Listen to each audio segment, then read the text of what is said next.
Picture the floor of the New York Stock Exchange in the 1970s. It is loud, crowded, and incredibly chaotic. If you were a trader back then, trying to figure out exactly how fast a stock's price was moving, its momentum, meant tracking a mountain of numbers by hand. A fund manager named Gerald Appel wanted a better way to make sense of this noise. He relied on a tool called a simple moving average, which calculates the average price of a stock over a set number of days. But Appel was frustrated because those averages were just too slow. This simple line chart shows exactly what he was dealing with. Notice how the actual price shoots straight up, but the moving average line trails far behind it. Because it is calculated using past data, it acts like a rear-view mirror. By the time the line tells you the market is moving, you missed the opportunity. Appel decided to build something entirely new. He needed an instrument that could do two things at the exact same time: point out the overall direction the market was heading and measure the precise speed of that movement. To survive in a fast-moving, volatile environment, a trader needs an early warning system. You need to see where the momentum is shifting before the crowd reacts. Appel's solution was the Moving Average Convergence Divergence indicator, usually just called the MACD. To build it, he took two different moving averages that prioritize recent prices. He made one react very quickly and the other move slowly. This diagram tracks those two moving average lines to show how they interact. When the fast line sharply accelerates away from the slow line, that gap between them expands. Appel called this divergence. It is a visual signal that buyers or sellers are pushing the market with extreme force. But look what happens when the fast line loses its speed and starts bending back toward the slow line. The gap shrinks. Appel called this convergence. It tells you that the current trend is running out of fuel. By tracking the changing distance between these two speeds, traders get a visual fuel gauge. You can actually see the market losing steam before the price reverses on the chart. To read the MACD easily, think of it like traffic on a highway. The main MACD line is a fast sports car, reacting quickly. The second line, the signal line, is a pace car, driving at a steady, predictable speed.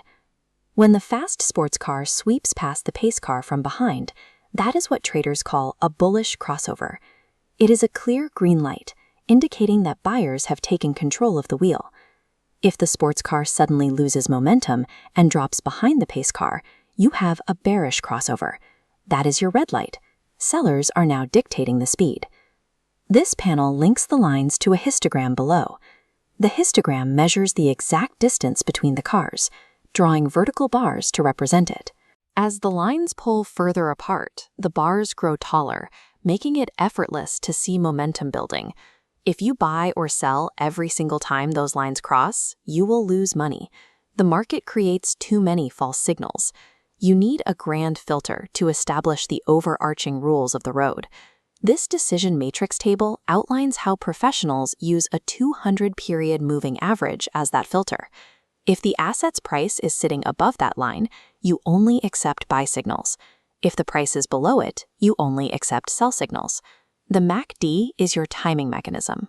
It tells you exactly when to execute the trade. The grand filter strictly dictates which direction you are allowed to drive.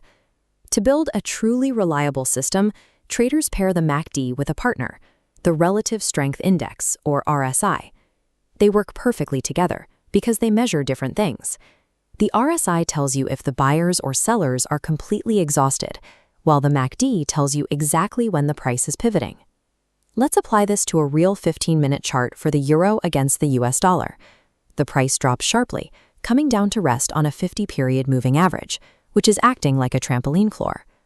On this chart, our first confirmation, the RSI dips below the 30 mark, proving selling pressure is exhausted.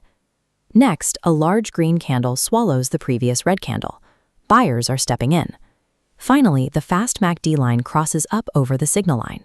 By requiring exhaustion on the RSI, visual proof from the price candles, and the MACD momentum cross, you filter out the random noise. What remains are high-probability setups. Setting this environment up on a modern platform like CTrader takes seconds. You just press the spacebar, type MACD crossover and RSI, and add them to your screen. In the Properties menu, change your histogram colors so that upward momentum is bright green and downward momentum is bright red. Your brain processes that visual contrast instantly. When you spot a setup, patience is mandatory. You must wait for the current time period to completely finish, so the candlestick closes and the MACD lines officially cross. This chart displays a precise buy entry line the moment you execute the trade. But just as importantly, it shows a red stop-loss line placed safely below the lowest point of the candle. If the market suddenly turns against you, this safety net cuts your loss immediately. For your profits, set a target zone exactly twice your risk size, or close manually when RSI hits 70. Identifying a perfect entry signal is useless without a rigid set of rules governing exactly how much you are willing to lose and precisely where you will take your money off the table. Let's look at how professionals read this data slightly differently than beginners, starting with the histogram. This side-by-side comparison reveals a hidden signal. While the price is still climbing higher, the MACD histogram has already hit its maximum height and is plotting shorter bars. Most people wait for the lines to cross, but the shrinking bars are your early warning. The momentum is fading. It is a cue to secure some of your profits before the rest of the market catches on. The second expert insight is knowing how to avoid the spaghetti trap. The MACD is brilliant in a clear trend, but it will destroy your account when the market moves sideways. Looking at this flat price chart, you can spot the warning signs below it. The MACD and signal lines are tangled together in a tight braid, crossing over and over, and the histogram bars are barely visible. This is the golden rule. If there is no wide, clear gap of daylight between those two lines, keep your hands off the keyboard. The market is just producing false signals. True mastery of these tools is not about executing every trade you find. It is having the discipline to look at the data, recognize a trap, and choose to do absolutely nothing.